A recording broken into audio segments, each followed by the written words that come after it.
Sir पड़ोसी ने 3 gun shots की आवाज सुनी है, इसके अलावा किसी को कुछ नहीं पता सर। सर घर अंदर से बंद है, कुछ समझ में नहीं आ रहा है सर। मुझे लगता है ये क्लियर हॉस्टेज सिचुएशन है। सर घर किसका? Sir Nilofar Malik, private detective है। अभी अंदर कितने लोग हैं? सर वो तो पता नहीं, पड़ोसी ने कहा कि मियाँ बीबी अंदर गए।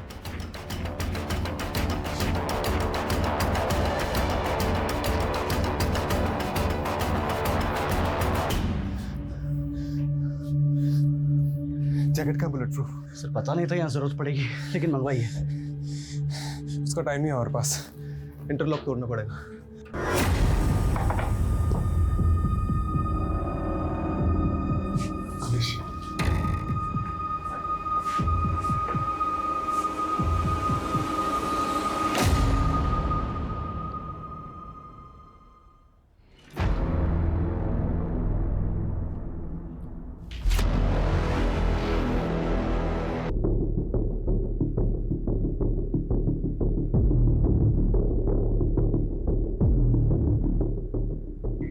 फॉरेंसिक को बुलाओ और उनको बोलो प्रीलिमिनरी रिपोर्ट जल्दी मुझे, और ये डेड बॉडीज को पोस्टमार्टम के लिए भेजो। जी सर।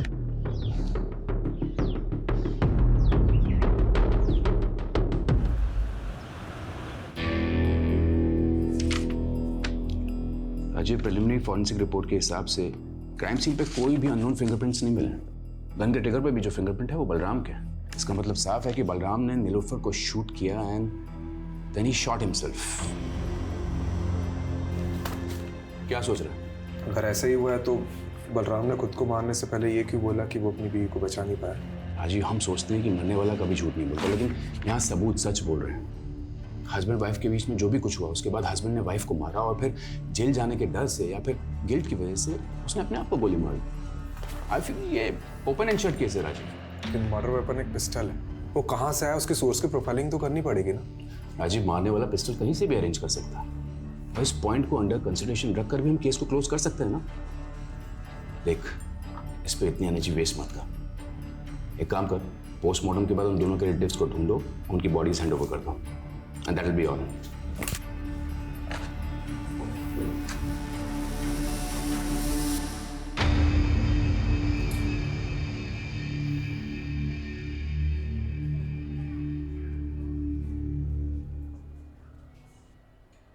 सर वो नीलोफर के घर में किसी भी तरह की फोर्स एंट्री एग्जिट के साइन नहीं मिले हैं। और सर किसी ने भी ये नीलोफर और बलराम के अलावा किसी तीसरे को नहीं देखा। ये बलराम और नीलोफर के रिश्तेदारों को पता चला? नहीं सर, लेकिन इतना पता चला है कि ये जो नीलोफर है ना, ये एनआरआई थी और इंडिया में तो इसके कोई भी रिलेटिव नहीं। और सर हाँ, यहाँ पर इसके डिटेक्टिव एजेंसी है और इसका एक असिस्टेंट है गोल्डी। और बलराम?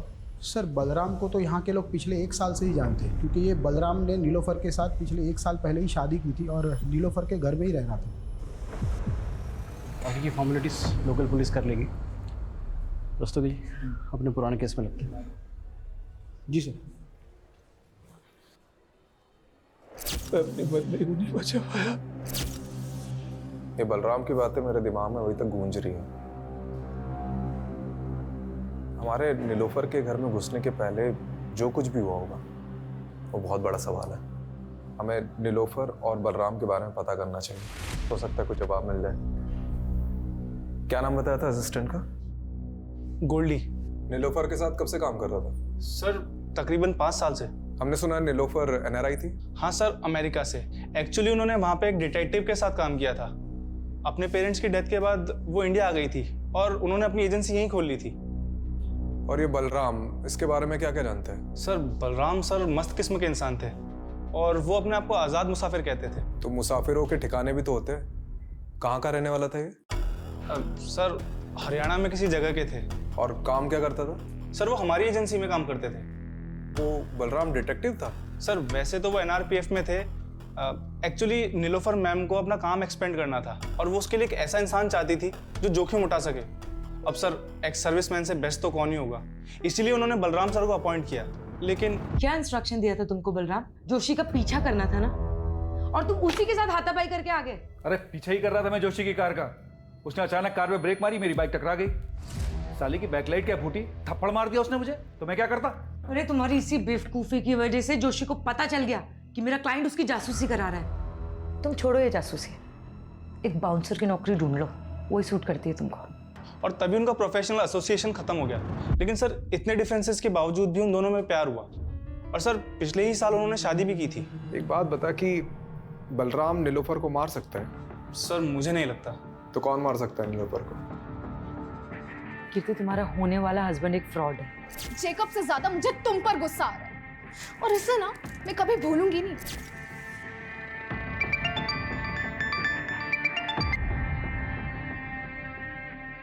हेलो याद तो मुझे ही कर रही होगी ना डार्लिंग।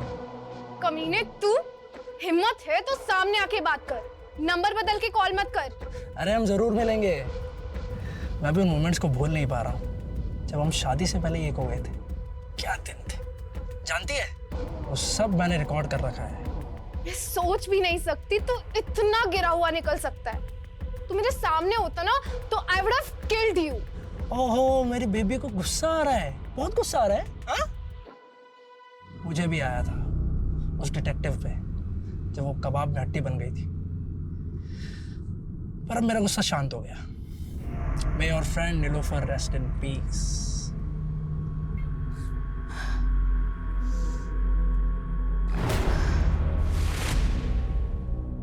क्या वो डॉक्टर आपने अचानक बुला लिया? जी, ये मार्क देखिए, नीलोफर के ब्लड में ड्रग पाया गया है और इसी ड्रग की वजह से नीलोफर शायद कॉन्शियस नहीं रही होगी और उसका रेप किया होगा।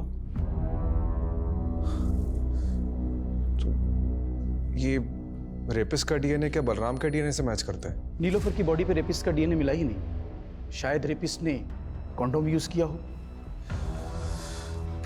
सर, ये नीलोफर के घर से हमें ना सिरिंज मिली है ना ड्रग मिला है, तो क्या ये सब बलराम ने गायब किया होगा? देखो, ये नए डेवलपमेंट के हिसाब से ये थ्योरी बनती है कि बलराम ने पहले अपनी बीवी को ड्रग देकर बेहोश किया, फिर उसका रेप किया और फाइनली उस पर 3 गोलियां दाग दी। ये बलराम अपनी बीवी से इतनी नफरत करता होगा क्या? यही बात तो समझ में नहीं आ रही सर, उन दोनों के बीच में प्यार था भी या नहीं। देखा, माना नहीं जा सकता कि बलराम ने ही उसका रेप किया, और ये भी हम नहीं मान सकते कि बलराम ने नीलोफर का मर्डर किया, क्योंकि जो आदमी खुद को मारने के पहले ये बोल रहा था कि अपनी बीवी को नहीं बचा पाया, वो अपनी बीवी को मार कैसे सकता है? चलो 1 मिनट के लिए हम ये मान लेते हैं कि उस घर में उन दोनों के अलावा कोई तीसरा आदमी भी मौजूद था, तो क्यों बलराम ने उस तीसरे आदमी के बारे में हमें कुछ भी नहीं बताया और सुसाइड कर लिया? और अगर उस किलर के एंगल से सोचते भी हैं तो उसने पहले नीलोफर का रेप किया और फिर मर्डर कर दिया, तो फिर आई विटनेस बलराम को जिंदा क्यों छोड़ दिया? इसलिए मैं बलराम को रूल आउट नहीं कर रहा हूँ, लेकिन एक पॉसिबिलिटी तो है कि बलराम के अलावा भी कोई और क्रिमिनल हो सकता है। यू आर राइट राजीव, इसे तो इन्वेस्टिगेट करना ही होगा। You have free hold, go ahead. सिक्के को अगर हम यहाँ से देखें तो इसका सिर्फ एक ही पहलू नजर आता है, लेकिन इस केस का सिक्का खुद उठ के कह रहा है कि इसके 2 पहलू हैं। मतलब सर? मतलब रस्तोगी जी, बलराम और नीलोफर की पर्सनल लाइफ को खंगालना होगा। देखते हैं इस केस का असली कलाकार सिर्फ बलराम ही था या और कोई था जिसके पास अपना कोई मोटिव था। जिंदगी के ये लंबे लंबे सफर इंसान का सफरनामा लिखते हैं। कहीं जिंदा दिल सपने,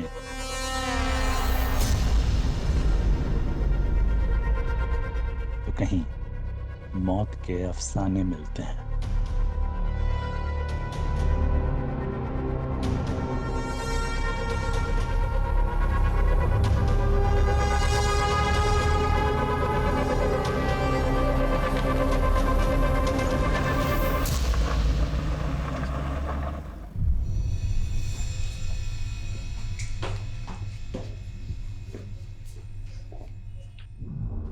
अरे कनक बेटा, अरे इतनी सी बात पे कोई रोता है क्या?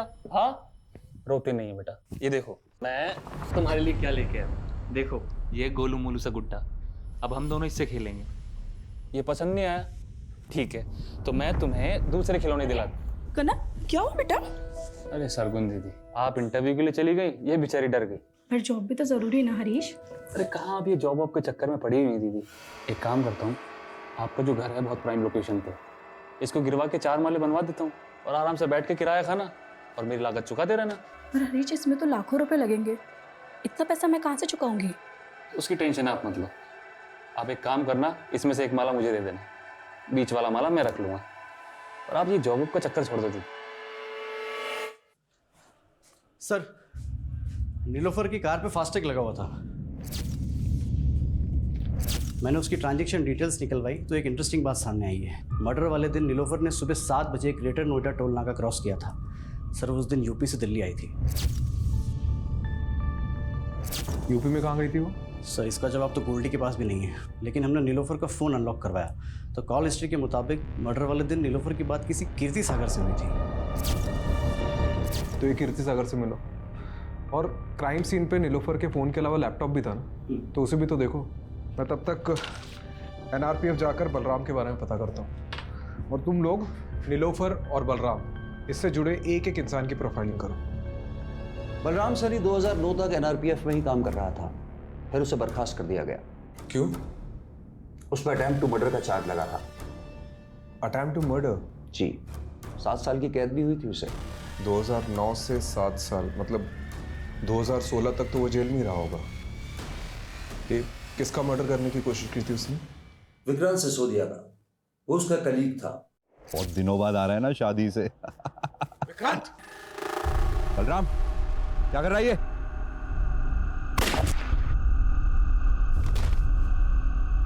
सात साल बाद बलराम सैनी तो कैद से रिहा हो गया, लेकिन उस घटना के बाद विक्रांत आज तक कोमा में है। ऐसा क्या हुआ था कि बलराम अपने ही दोस्त का दुश्मन बन गया? बलराम को शक था कि उसकी बीवी का अफेयर उसके दोस्त के साथ है। लेकिन बलराम और नीलोफर की शादी तो 1 साल पहले हुई थी। इसका मतलब है कि नीलोफर के पहले भी बलराम की शादी हो चुकी थी। जी हाँ, उसका एक बेटा भी है। कहाँ है आजकल? बलराम फरीदाबाद का रहने वाला था, हो सकता है उसकी फैमिली भी वहीं रहती हो। ये लीजिए उसका एड्रेस। हाँ, मैंने अच्छे से सोच लिया है। आप तुरंत पिटीशन फाइल कर दीजिए। जी हाँ, मैं मिलता हूँ आपसे। ओके। संकेत कहाँ जा रहा है और कौन सी पिटीशन फाइल करने की बात कर रहा है?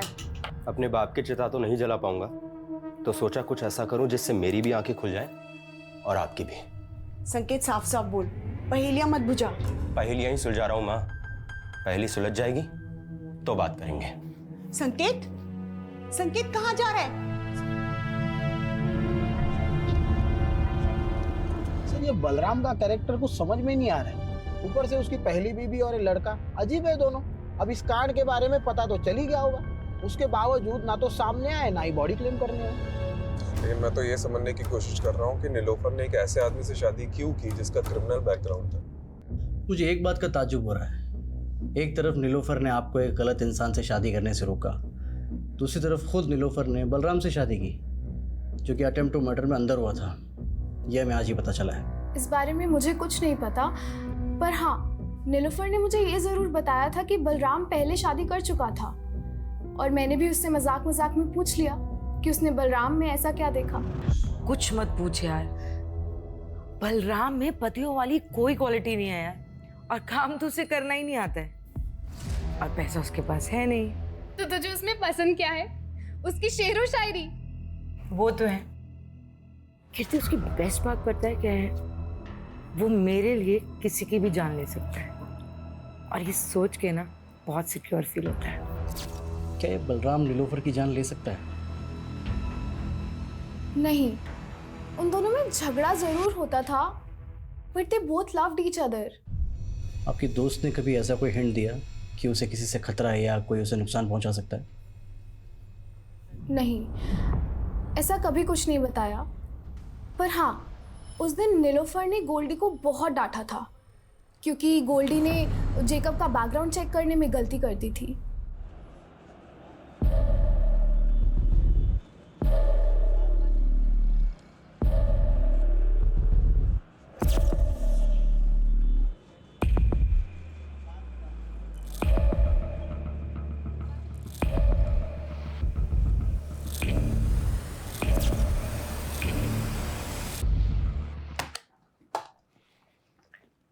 देखो संकेत, मैंने तुम्हारी ये पिटीशन तो फाइल कर दी है कि तुम्हें बलराम सैनी के साथ अपना डीएनए मैच कराने का मौका दिया जाए, पर तुम ये सब करना क्यों चाहते हो? क्योंकि उन्हें लगता था कि मेरी माँ ने उन्हें धोखा ही नहीं दिया, बल्कि मैं भी उनका बेटा नहीं। पर तुम ये सब करके अपने लिए गड्ढा खोद रहे हो। मेरा मतलब है जानबूझकर पुलिस की नज़र में सस्पेक्ट बन रहे हो। ये तो कभी प्रूफ नहीं होगा कि मैंने कोई क्राइम किया था। लेकिन डीएनए टेस्ट कराने का मेरे पास ही आखिरी मौका है। मैं चाहता हूं दुनिया को पता चले मेरा बाप सही था या कि जो नीलोफर का रेप हुआ है, मर्डर हुआ है, वो बलराम ने ही किया है कि नहीं, इसलिए उसके बारे में हम आपसे कुछ जानना है।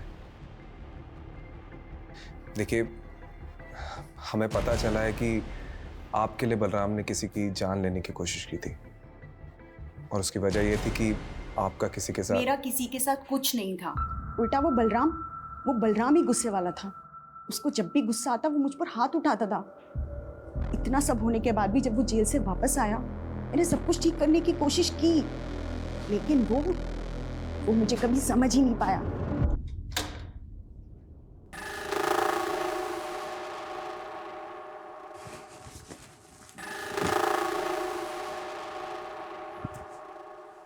देखो, मैं यही चाहती हूँ कि हम नए सिरे से जिंदगी शुरू करें। नई जिंदगी नए सिरे से?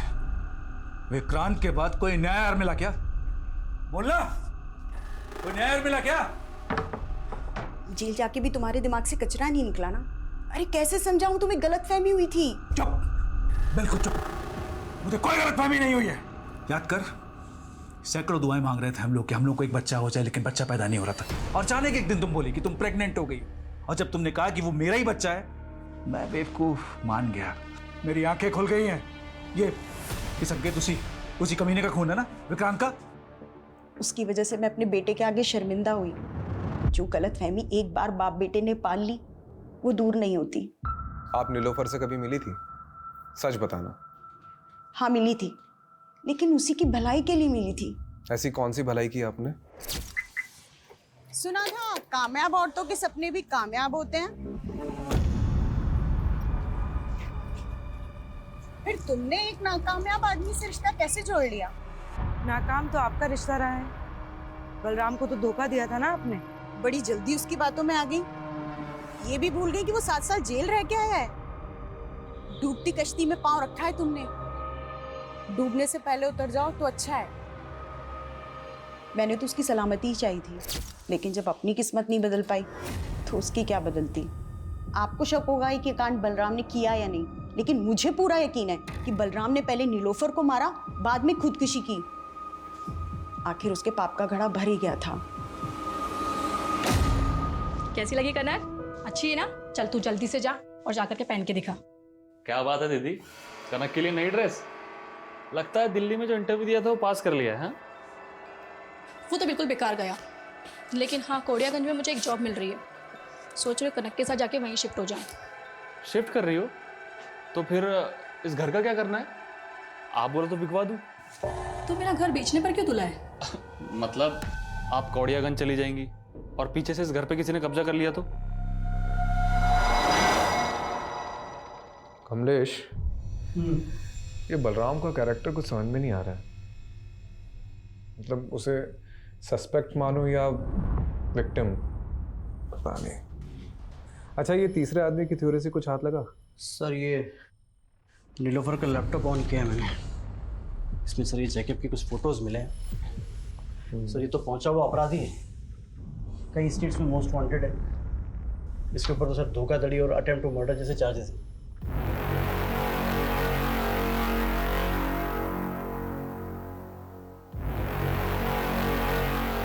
ये नीलोफर ने इसी का भांडा फोड़ा था ना?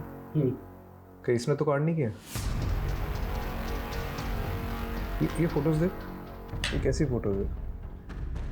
एक मिनट। ये फोटो में तो यूपी लिखा हुआ है।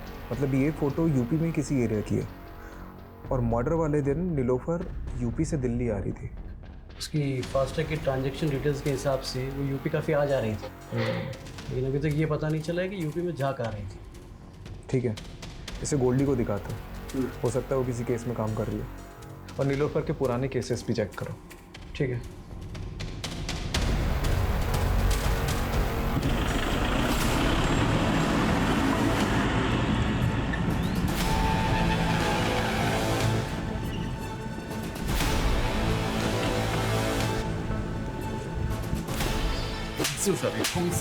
छोड़ो हमें, छोड़ो। अरे मिश्रा, पहले पापा को तो पकड़ने दीजिए आपका। कॉलर।